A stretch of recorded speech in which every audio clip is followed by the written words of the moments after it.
Veseljak na terenu. Veseljak na terenu.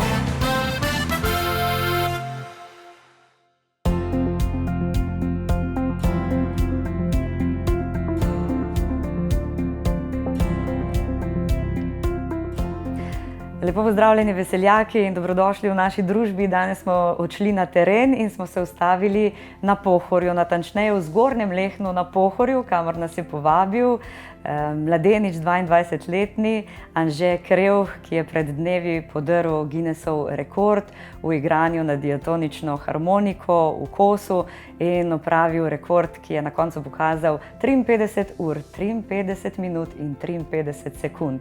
Kako je do tega prišlo? Kdo je Anže, zakaj se je tako odločil in kakšne težave, vse so ga predtem in potem pestile, pa seveda v današnjem pogovoru. Dobrodošli v naši družbi.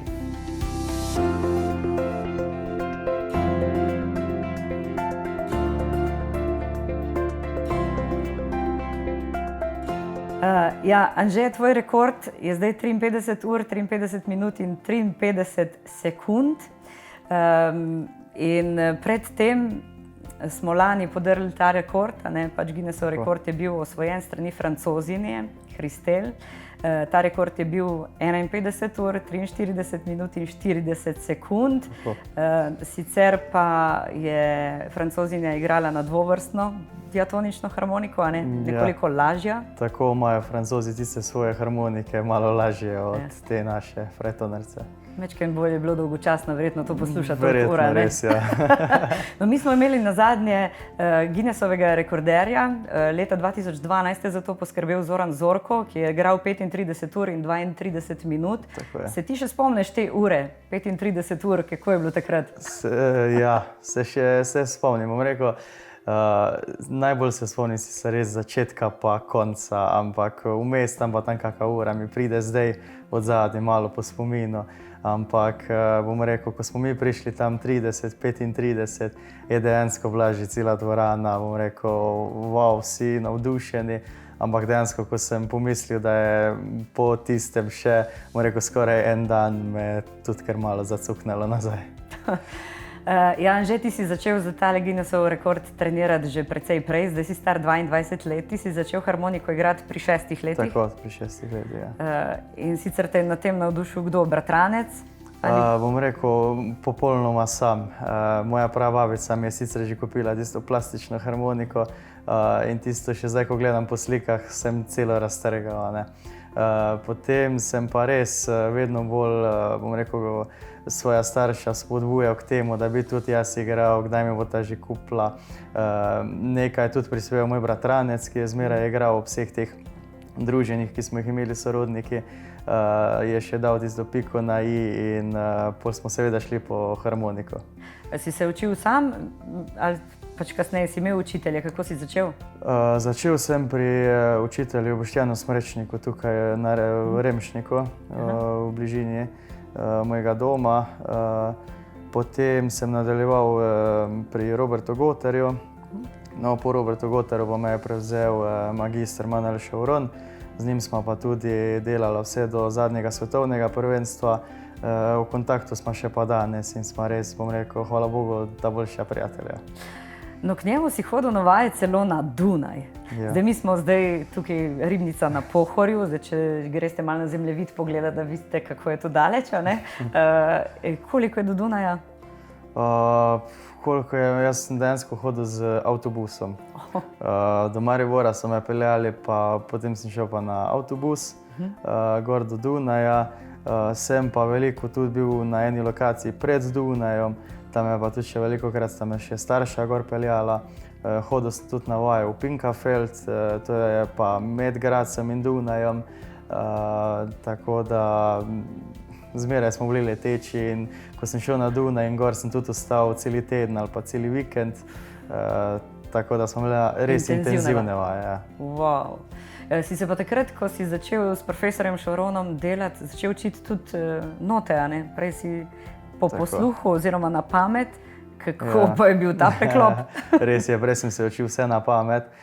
Potem sem prišel do Ševrona, je rekel, mogla bova znati note. A ne. Seveda meni to glih sprva najbolj ni bilo po godu, ampak najprej mi je še vse pisal gor na note, katera tipka, katera vrsta, vse. Potem je rekel, ne bom ti več tega delal, piši si sam. Seveda, od začetka sem si še pisal, potem je pa ratalo res dolgočasno in na podlagi tega sem pol nekako res se moral dati zraven in se naučiti. Je bil pa tvoj profesor zraven tudi prisoten, ko si podiral rekord, te spodbujal? Tako je, Manuel je res prišel tudi med podiranjem rekorda, bil je z mano res dolgo časa, mi dajal res take spodbudne nasvete in sem res zelo vesel, da je prišel. Pa tudi Zoran Zorko te je prišel pogledati, ne? Ja, tudi to je res. Zoran Zorko je pa prišel iz noči iz sobote na nedeljo, nekje okrog polnoči se mi zdi, je prišel tudi Zoran Zorko. Tudi njega sem bil res izredno vesel. Tudi on je prišel k meni, smo spregovorili par besed, mi je še dal kak nasvet, bom rekel, tudi v takem psihološkem vidiku in res sem ga bil vesel. No, zdaj pa pojdimo k temu, kako to izgleda, ko se odločiš, da greš podirati Guinnessov rekord. Kakšen je postopek? To nas zanima, to si verjetno ljudje ne predstavljamo, večina smrtnikov ne bo tega nikoli doživela, že ta papirologija. Zdaj, kdo je ta stric Guinness, ne? Pravzaprav je treba pisati, klicati v London, tam je sedež Guinnessa, ne? Tako, potrebno se je bilo registrirati na njihovi spletni strani in seveda tam oddati prijavo. Zdaj, imeli smo srečo, da je ta rekord že nekdo poskušal in je že bil odprt rekord in dejansko smo se samo prijavili. Zdaj obstojajo tudi nekateri rekordi, ki si ga sam prvič izmisliš, takrat je postopek še daljši. In takrat smo se pravi lansko poletje, smo se prijavili na tega Guinnessa, dobili smo vso odobreno dokumentacijo, kaj se tiče glede datumov, vsega ostalega, vseh podatkov mojih. So se pa seveda začele te priprave samega sebe, bom rekel, pa tudi nenazadnje celotne organizacije dogodka. In najbolj, kar sem se pripravljal, bom rekel, od začetka sem imel enega osebnega trenerja, sva delala bolj na fizičnem vidiku, potem pa, bom rekel, kar je pa najbolj prevladalo tudi med samim rekordom, je pa bilo bolj psihološka pripravljenost. Glava, dela svoje. Res. Tako da dobro si odnesel. Zdaj, če mi to prevedemo, tvoj rekord je zdaj 53 ur, 53 minut in 53 sekund. Lepa številka, do tega bomo prišla še kasneje. Zakaj? Ampak to pomeni 3 dni in 2 noči. Ja. To je že treba fizično zdržati. A ste trenirali tudi nespanje? Tudi nekaj sem treniral. Sem si vzel tako, naprimer, zjutraj sem stal 4:30, sem cel dan delal, potem sem čez noč igral, drug dan pa zopet se zjutraj naredil en hladen tuš, pol pa nadaljeval do večera in takrat je prišlo tam okrog malo čez 40 ur. In na tak način sem treniral, kaj mi takrat dela glava in koliko lahko sploh zdržim. In si ugotovil že takrat, da bo težko, ne? Ne, takrat sem bil pozitivno presenečen, ker me dejansko ni dosti matralo, bom rekel. Je bilo par takih trenutkov skozi drugi dan, pa tudi v službi za računalnikom me je malo matralo. Ampak, bom rekel, tam sem bil res pozitivno presenečen in od tistega trenutka naprej sem že malo bolj verjel, da je mogoče. No, ampak ko se je šlo pa za res, ste se pa dobro zorganizirali, tvoja ekipa je štela 17 ljudi, To so bili tvoji domači, oče, mama, oče, sestra, mama, punca. sestra, punca, tako, tudi babica je pomagala, pa potem mojih 6 neodvisnih prič. Oni so si vmes zapisovali, kdaj sem imel pauzo, koliko časa sem imel pauzo, koliko časa sem igral in si s tem, koliko časa sem si priboril odmore. Pa potem spremljali so moj seznam pesmi in vse skupaj. Potem pa sta bila tukaj še maserka in pa en fizioterapevt. Tisti me je res skozi celotne pauze masiral skozi. Bom rekel, da sem bil iz pauze v pauzo, sem bil dejansko vedno bolj nov, tako bom rekel. Res je bil občutek fenomenalen, ko me je zmasiral, pa namazal z vsemi kremami in tem. Potem sem imel še enega prijatelja, ki mi je pomagal, bom rekel, tem psihološkem vidiku, me je vmes spodbujal, dajal razne nasvete, kaj razmišljati med rekordom, kaj je tisto, da bom res čim bolj obdržal zdravo pamet. Wow. In si jo zelo dobro držal, a ne? Ja, hvala Bogu. Kako pa je bilo s temi osnovnimi biološkimi potrebami? Nekaj si mogel piti, a ne? Zdaj, koliko si imel pauze na uro, določene po Guinnessu, koliko si lahko privoščil in koliko si dejansko si? Na 60 minut igranja sem dobil 5 minut pauze. Tako da potem sem dejansko združeval te pauze. Igral sem naprimer 2 uri, 3 ure, enkrat sem celo tudi naredil 5-urno rundo, tako da sem potem dobil 25 minut pauze, ampak tudi zmeraj nisem izkoristil vse pauze. Bom rekel, od začetka sem tudi si delal neke rezerve, tako da sem imel približno 15 do 20 minut sem imel zmeraj rezerve, a ne. Potem smo pa, se pravi, imel sem celi urnik, narejen, kako bomo igrali zdaj 3 ure, 3, pol 4, naprimer 5, potem 2. In nekako tako smo se pol organizirali, kako bojo vse te pauze, kdaj bojo masaže. Kar se pa tiče prehranjevanja, sem pa tudi imel vse obroke spisane, koliko kalorij lahko v nas vnešem v sebe, da ne bo preveč, pa tudi koliko sladkorja, beljakovin, vse sem imel preračunano. In so me prehranjevali skozi med igranjem. Tako da, ker dejansko med odmori je bilo premalo časa. Takrat smo še tiste masaže in mojo nego do zadnje sekunde izkoristili. Se pravi, da ko je bila pauza, je bil najprej WC verjetno? Ja, tisto je bilo najprej, pol pa masaža. Potem pa masaža, klopke. Vmes je še pa tudi bil kak hladen tuš. Pa enkrat sem šel pa celo spati, to je bilo pa v nedeljo zjutraj, sem šel pa za 10 minut spati. 10 minut? Ja. Takrat je bila tvoja največja kriza, a ne? Ja. To je bila druga noč? Druga noč je bila najbolj kriza, od 3 naprej, takrat je bila najbolj kriza. Takrat se me je pa res že po domačemu povedano bledlo. Nisem več vedel, v katerem prostoru sem, zakaj sploh špilam, kaj špilam. Čisto sem bil res na koncu že tam. A si to povedal svojim, da ne veš, ali so opazili drugi, da imaš težavo, da si se ustrašil zase? Ne, zase se sploh nisem strašil, ker sem bil pripravljen na to, da bo prišla kriza. Celo sem računal na to, da bo več kriz, ampak glede na to je taka huda, je bila samo ena. In po 10 minutah so te uspeli zbuditi? Ja. Takrat sem si vzel 15 minut pauze. Smo leteli gor v sobo, so mi nadeli slušalke, me pokrili, hladno brisačo čez glavo in sem že za 10 minut spal. Potem je pa samo prišla fizioterapevt pa moja punca in me je fizioterapeut samo 5-krat udaril po prsih in sem že bil po koncu. Kaj pa je bilo tisto vmes, a te je kdaj prijelo, da bi rekel, mogoče pa ne bom zmogel, kaj pa če bi končal? A je bila kakšna tudi taka kriza? Enkrat je bila taka manjša kriza, to pa mislim, da je bilo že v soboto zjutraj. Takrat je res moja punca prišla do mene in sem je začel nekako, po drugi strani sem je še malo hecal vmes, sem ji rekel, kaj če zdaj neham. In tisto me je samo pogledala in ni nič rekla. Sem rekel, ok, vem, da ne smem. Tako da si res nisem upal, da bi nehal. Verjetno si imel tudi v glavi, da ne želiš razočarati vseh? Absolutno ne.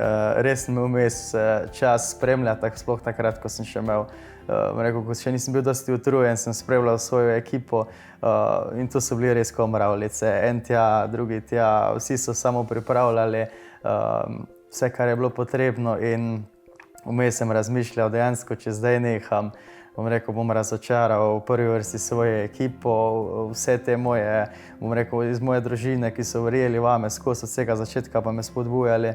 Potem druge, ki so me prišli spodbujati v dvorano in sem rekel, potem sestro, ki je že pekla te torte, sem rekel, če zdaj jih razočaram, pol res ne vem, kako bi se jim lahko odužil. Pa še ata je lovc, ne? Ja, res je.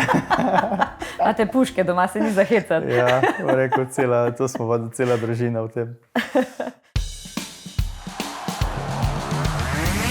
Veseljak na terenu. Veseljak na terenu.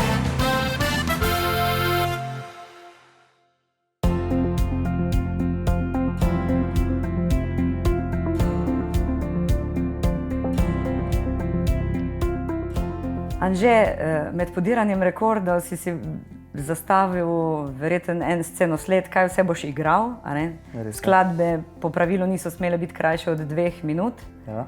Zdaj verjetno se je kakšno po nesreči skrajšala. Načeloma so narodno zabavne vse dolge 3 minutke, 3,5 do 4. Ne? Ampak smo imeli tudi kako tako vmes, ko je šlo pa bom rekel zelo na tesno z temi 2 minutami in tudi marsikdaj proti koncu, ko sem že dejansko skoraj zaključil, bom rekel tisto zadnji ton, sta se že priči še rajali, še, pol sem začel hitro še ponavljati, ampak to je bilo tam pa tam kakšna pesem, bom rekel, zelo malo. Drugače pa ja, imel sem repertoarja približno 250 pesmi, potem smo veliko še vmes zbrisali enih par, ker dejansko je prišlo do take točke, da se enih pesmi sploh nisem spomnil. No, vse to. Ja, in smo jih izbrisali, prečrtali, ampak še vseeno nam je potem ostalo nekje za 10 ur programa, ker nisem smel ene pesmi ponoviti v roku 4 ur. Aha, Ja. tudi to je eno od pravil. Tako, in sem potem tistih 10 ur pač ponavljal 5-krat, pa še malo. S katero si pa začel? Začel sem pa s Cirkus Rencom. To je pa kar težek tehnični komad, ki sem ga še tam po 50 uri špilal. Začel si ob 9 zjutraj, a ne? Tako, No, tvoja zadnja skladba je bila Slakova, ja, res je. a ne? Si jo prav izbral kot zadnjo? Ne, to sta mi pa izbrala, je tisti 2 prisotni priči, ko sta takrat bila nasmejeni. Sta rekla, zdaj pa zašpila še glas harmonike, a ne. Že prej smo malo izbirali, približno, da smo šli take, da so lahko ljudje peli. In pa tudi, da je bila Golica v Dolini Tihi, vse to. Tudi, na primer, podrli smo pa rekord, sem igral takrat vmes v Dolini Tihi, a ne. Potem smo nadaljevali z Golico, ja. Za na konci smo pa zbrali to glas harmonike in dejansko je cela dvorana pela in je bil zaključek res, bom rekel, vrhunski. Medtem ko si podiral rekord, a ne, to je bilo 3 dni in 2 noči, kot smo rekli, 53 ur, 53 minut in 53 sekund. Tako. Zdaj pač ves čas ne moreš sedeti, a ne. Ja. Ti si vmes zamenjal verjetno vse možne položaje, Ja, sedel, res. stal, ležal. Čim več smo probali menjavati te položaje, ampak potem sem že ugotovil, da večkrat, ko menjam, tudi več energije porabim za vse te stole pa to. Tako da pol proti koncu sem se bolj kot ne samo enega stola držal. Tisti je bil res tak pisarniški udoben stol, ki mi ga je, bom rekel, vmes priskrbel moj prijatelj Primož Hartman. On mi je vmes pripeljal tisti stol, ker, bom rekel, ostale, ko sem imel, so bili kar udobni, ampak na nobenem stolu pa nisem imel teh naslonov za roke. In pol, ko me je že vmes malo roka leva bolela, mi je on priskrbel ta stol, da sem vsaj malo lahko roko naslonil na stol. Si vmes menjal tudi harmonike, vidim, da Tako. prisegaš na Rutarjevo. Ja, Rutar in pika. Res je, Alex mi je par harmonik dal na sposojo in tudi vmes sem menjal, ja, zaradi različnih durov in zaradi vsega. Da se nisi naveličal, ne? Ja, ker če bi samo z eno igral, bi se naveličal. Bom rekel, tudi s to mojo, ko sem igral, imam že te tone toliko v glavi, da mi je že bilo to malo dolgočasno, bom rekel, in sem veliko pol igral z drugimi durami. Ne. Tako da si izbral tudi za najljubšo eno, ki je sploh nimaš doma, a ne? Ja, Eno krasno belo harmoniko, tako. ki je bila malo lažja, a ne? Ja, tista je bila res lahka, zelo igrana in bila je tudi sisvishao glasitev, bom rekel, nekaj takega, kar tudi doma še nimam.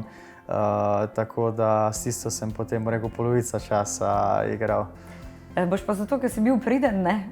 Ja. In si podaril rekord, dobil zdaj tudi za darilo novo harmoniko, a ne? Res je, Alex mi je obljubil tudi novo harmoniko in je že v proizvodnji. Si bil tako optimističen, da si že prej bil prepričan, a ne, da... Ja, to je tudi res. S punco sva šla naročiti že meseca februarja. Takrat sem rekel, če bo, če ne bo, ne bo. A ne? In sva šla naročiti in hvala Bogu, da je zdaj uspelo in da jo dobim. Da jo dobiš, no. Odkot ta številka 53, 53, 53? Si ciljal na to ali ste se vmes odločili? Ne, sploh nismo mi ciljali na kaj. Jaz sem rekel samo toliko, da pridemo do rekorda, pa pol naprej, koliko bo. Čeprav eni mediji so vmes že pisali, da ciljam na 53, pa jaz tega res nikoli nisem dejal, nikoli. Tako da ne vem, od kje jim je bil ta podatek, ampak približno so, bom rekel, trofli. In to je prišlo tako, da sem dejansko, ko sem igral, sem že bil res utrujen, sem že zraven harmonike skoraj spal proti koncu. Takrat mi je en kolega rekel, gremo 55, 55, 55. Sem rekel, ja, to je še res dolga, ne.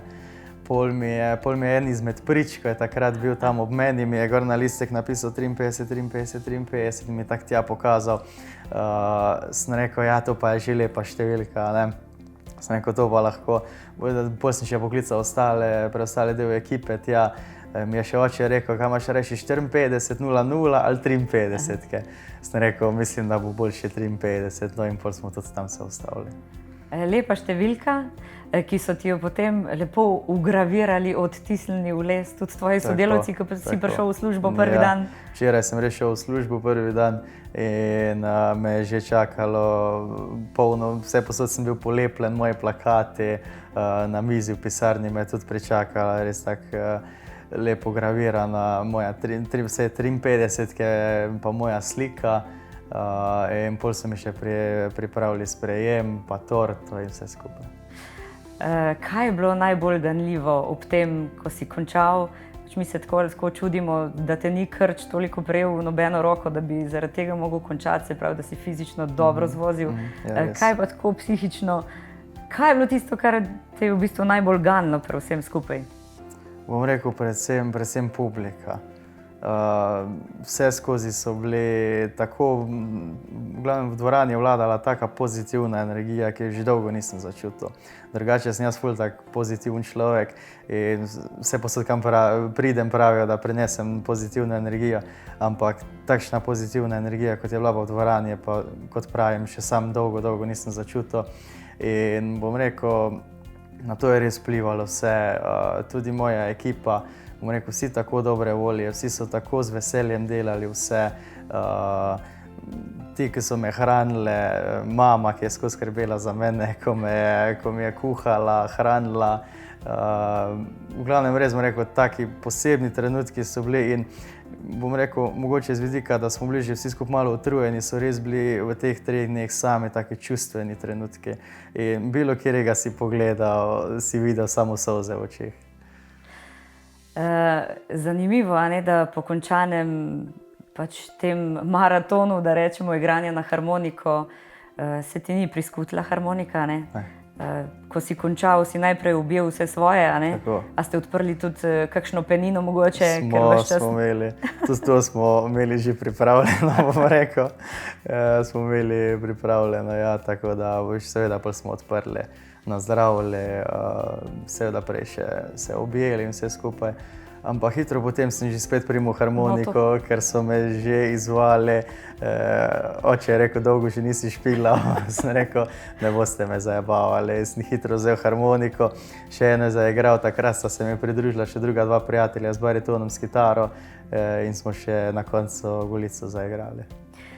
Ti svojega ansambla nimaš? Ne, nimam. Nimaš niti želje potem? Ne, bom rekel, nikoli nisem nekako bil v to vpleten, oziroma da bi šel v te vode. Zmeraj sem igral sam po raznih teh, tudi po feštah, pa tudi, bom rekel, bolj takih koncertnih zadevah in nikoli nisem imel ekstra, bom rekel, želje, da bi igral v kakšnem ansamblu. Si pa poleg tega tudi po poklicu pri 22 letih že inženir, mehatronike. Tako, res je. In že hodiš v službo, Ja. konstruktor si, konstruiraš, rišeš na računalniku, kaj? Ja, konstruiram hidravlične cilindre. To te je zanimalo Tako da, dejansko? Ja, res me je, bom rekel, mehatroniko sem šel študirati, ker dejansko smo imeli zajeto vse od, bom rekel, elektronike, robotike, konstruiranja, strojništva, vse skupaj. In bom rekel, že v srednji šoli, pa tudi bolj na faksu, me je zmeraj ta hidravlika zelo zanimala. Bom rekel, skozi najrajši šel k tem predmetom. In zdaj, hvala Bogu, sem tudi tak poklic dobil, da sem v tej hidravliki noter in da lahko rišem po želji kupcev. Zdaj si tudi lovski pripravnik. Tudi to imate je pa res. družinsko tradicijo. Ja, res je. Si podlegel temu? Ja, bom rekel, kar se tiče lovstva, sem zmeraj že aktiven. Tudi očetu sem do zdaj pomagal skozi, udeleževal sem se vseh delovnih akcij, skupnih lovov. Delal sem za lovsko družino skozi, bom rekel, čeprav nisem bil član in nič. Zdaj pa sem rekel, vse je za mano, šolo sem zaključil, vsi ti izpiti so bili konec, s harmoniko sem osvojil vse, sem rekel, zdaj pa lahko še jaz grem. Tako da se te čaka zdaj izpita, ne? Tako, zdaj še zaključujem zadnja 2 izpita, ja, pa potem pa podelitev in Sicer si tudi motorist, plezalec, vse sorte, z marsičim se ukvarjaš, tudi fizično zelo aktivno, zato ti je verjetno tudi ta podvig uspel. Sicer si tudi učitelj harmonike, nekaj učencev imaš, glih prav, a ne? Ja, že te učence imam že dolgo, ja. Takrat sem jih imel že več, ampak v tistem času zaradi faksa nisem mogel več se usklajevati, zato sem jih nekaj dal na stran, zdaj se jih je nekaj obdržalo, ravno toliko, da imam nekaj še za zraven. Tako da delam svoj poklic čisto stran od glasbe, potem pridem domov, še učim vse te moje učence, čez vikend še pa naredim kak špil. Se pravi, da ti bo glasba in harmonika ostala za hobi? Ja, res. Ker dosegel si praktično vse, kar se s harmoniko da usvojiti. Tako, je hvala to, si miren v svoji duši, ja. So zdaj na vrsti drugi izzivi v življenju? Bom rekel, da sem zdaj res miren. Prej sem bil nekoliko res tak živčen, ker jaz, kar se lotim, jaz hočem narediti do konca. In tako je pri vsaki stvari. In bom rekel, svetovno prvenstvo je bilo to, ampak zmeraj sem v sebi še nekaj čutil, kot da še nekaj lahko. No. In zdaj, hvala Bogu, je prišel ta Guinnessov rekord in očitno je to res bilo tisto zadnje, kar je bilo možno. No. Si zastavil zdaj kakšne nove izzive v življenju? Bom rekel, da ja, ampak vsekako harmonike ne bom pustil, no. Ampak kaj se tiče drugega, bom rekel, zdaj sem do danes res delal samo za svojo izobrazbo pa za harmoniko, tako da zdaj pa mislim, da še pride kakšne druge zadeve. Katere? Bom rekel, predvsem počasi kakšna družina in vse podobne stvari. No, krasno. Ja, Anže, za 22-letnika si zelo, zelo postavljen in sestavljen v glavi, če ti lahko damo kompliment, res izjemno.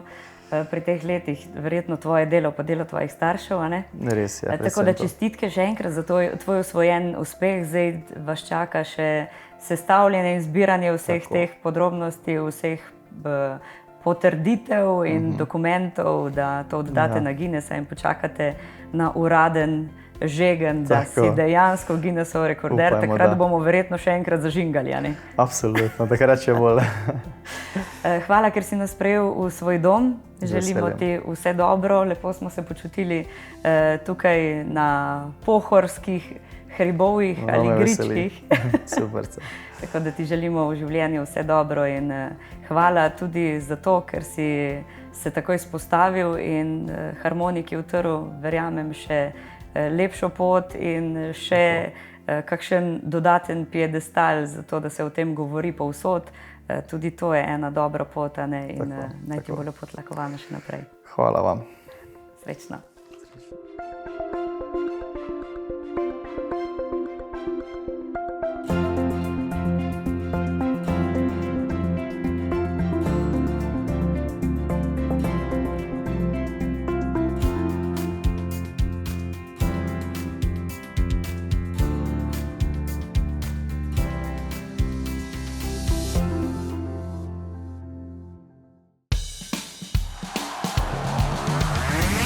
Veseljak na terenu. Veseljak na terenu.